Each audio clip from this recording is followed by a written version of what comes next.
The environments in Destiny are often filled with secrets for players to find. Want a cool secret room? Boom. Want an exotic quest that takes you through the inner workings of the tower? It happened. But there are many mysterious stories from the lore that many Guardians don't know exist. A random time-traveling copper box, Taox and the Hive, a mysterious gray building on Venus, and many more. Today let's dive into some mysteries that remain unsolved in the Destiny universe.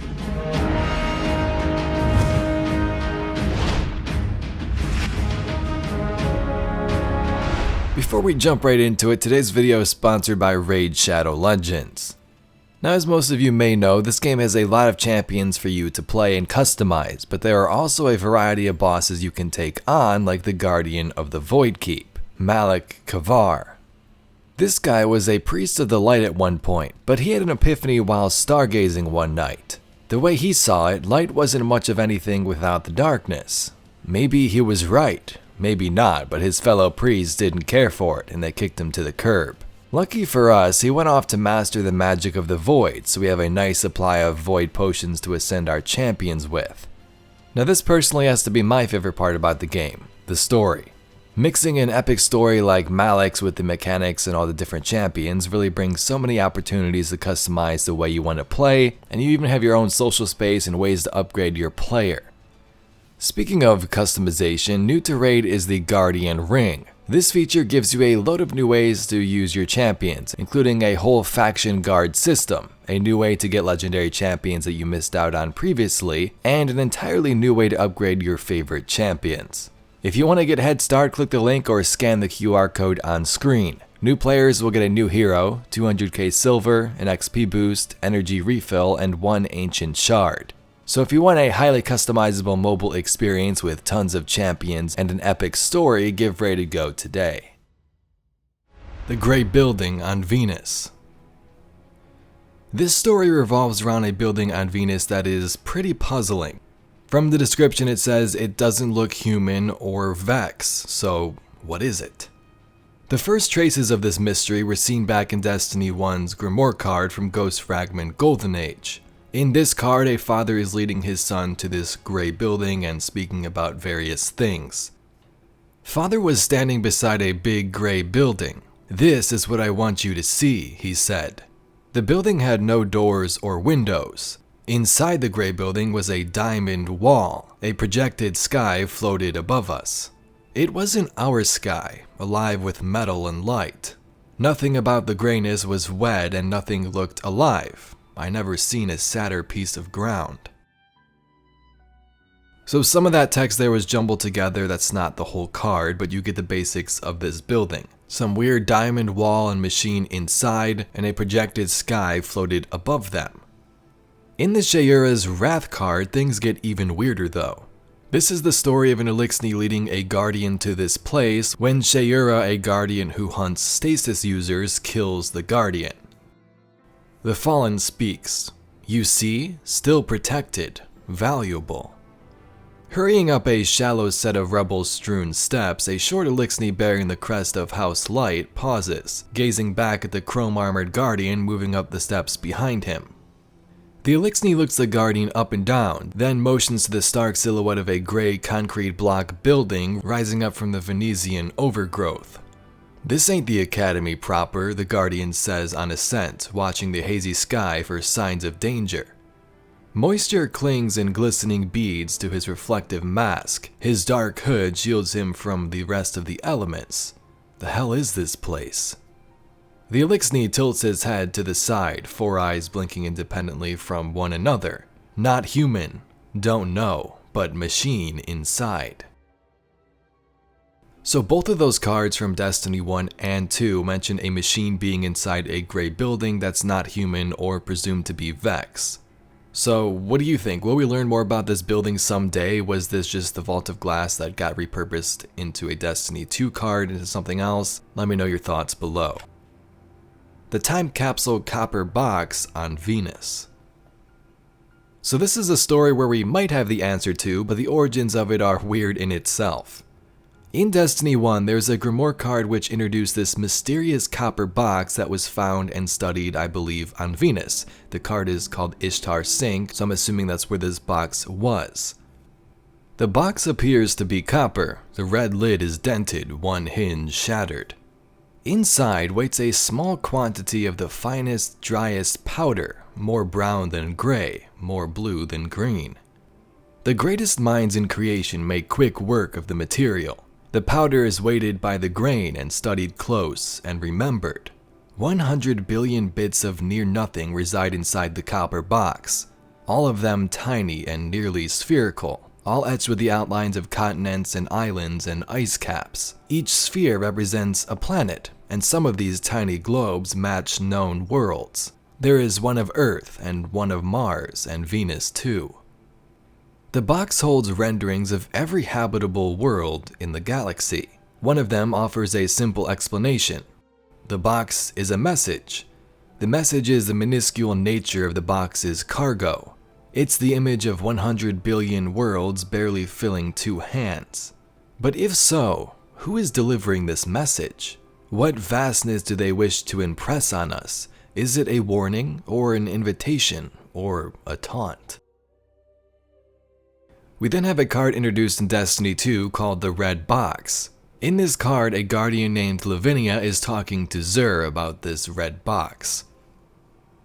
She has practiced this question, clung to it as her anchor when she drifted away from her master and friends.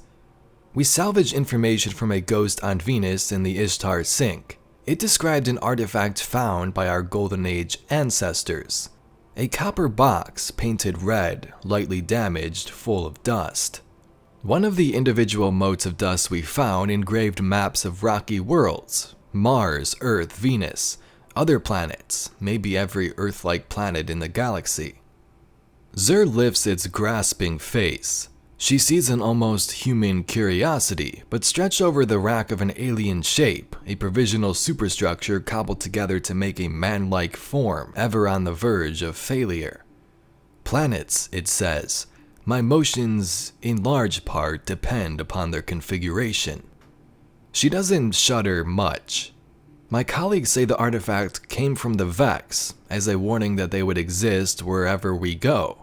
But I think, she swallows, I think it's from the Nine. Did the box of dust come from the Nine, Sjur?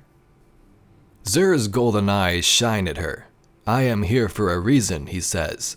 I cannot remember. The dust has changed. The dust is precious. Yes, did the Nine send us the dust? Why is the dust precious, Sjur? Why dust at all? Why not a letter or a clay tablet or anything clear?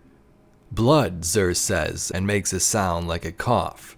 The blood is transformed, the wish is granted, the dust is commingled.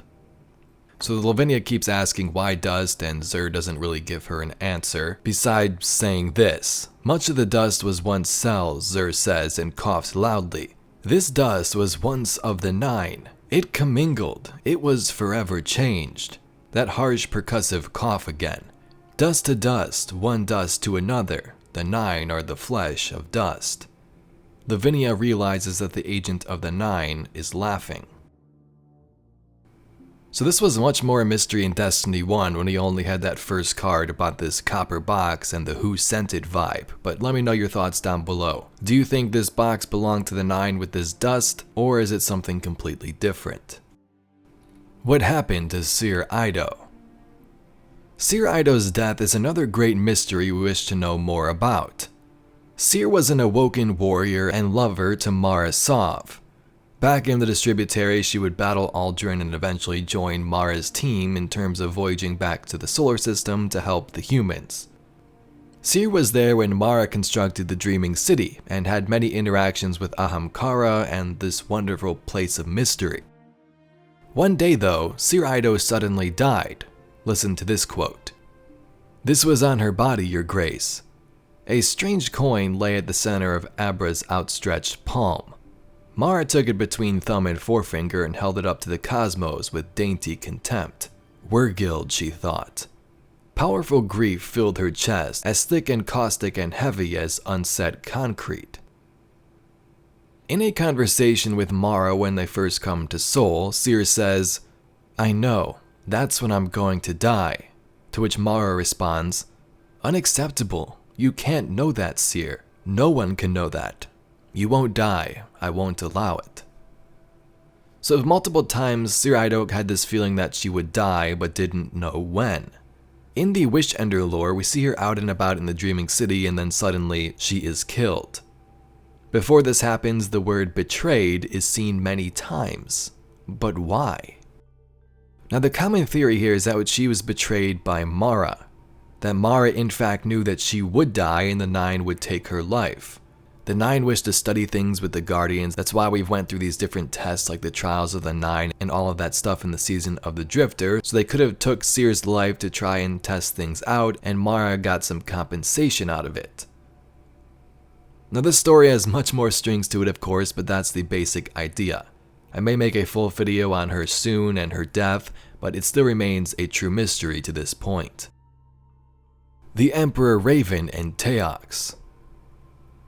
We now have some weird unsolved whereabouts pertaining to the battles Oryx had thousands of years ago. First up, the Raven. Oryx long ago fought a species called the Taishibethi. They were described as being avian or raven-like, sun ravens who arose on Taishibeth and established an advanced spacefaring civilization that encompassed multiple worlds. One day, Oryx and his hive would invade, bringing hive war moons, infantry, and Taken to swarm their luscious planet. The battle was going pretty bad for the Taishibethi, and things were not looking good. Suddenly, the Tai Emperor Raven would confront the hive at the Raven Bridge, where she destroyed an entire hive war moon on her own. Soon after that positive advance though, Oryx would take the Taishibethi leader, making her the perfected Raven.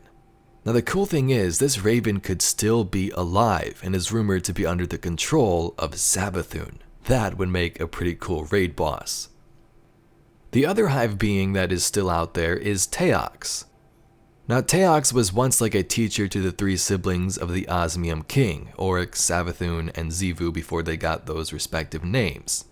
Taox began to see the Osmium King, their father, that he was getting old and could no longer hold this position of power. So what did she do? She let the rival forces invade and kill most of this royal family. As the sisters fled into the deep to find the worms and go on their own mission, Taox would possibly rule the species from above, what remained after this coup. When the sisters would return from the deep, they began amassing a worm-infested army. At this point, Taox was forced to flee. She would then spend some time of her own trying to build an army and take out the almighty new hive, but failed. This is when the hive began their campaign of destruction and killed multiple civilizations. The only remaining threat after all of these was Taox. She eluded them so many times, and her current whereabouts are unknown. The Concordat. This is an interesting one. The Concordat was a faction of the city led by a guy named Lysander. Lysander was teased at the tail end of Destiny 1, but we never got to meet him. We thought that maybe he would be a prominent character and appear sometime in a DLC or Destiny 2, but nothing. The Concordat's past is also infused with battle. They would attempt to plan a coup of their own on the consensus, the city's governing body, and the speaker, which ultimately failed. The remnants of this decision can be seen on the map Bannerfall, where the battle took place and the different logos can be seen. Although the Concordat was removed and replaced by Future War Cult, Lysander still lives out there in the wild and treats his faction like his own religion. It's believed that he's still plotting to this day, planning to make a return. Anyway, Guardians, there we have it, some mysterious stories in the Destiny universe, some of them unsolved. If you'd like to see some other cool lore videos just like this one, be sure to subscribe to the channel. Anyway, thank you very much for watching. My name's Evade, and I'll catch you Guardians in the next one.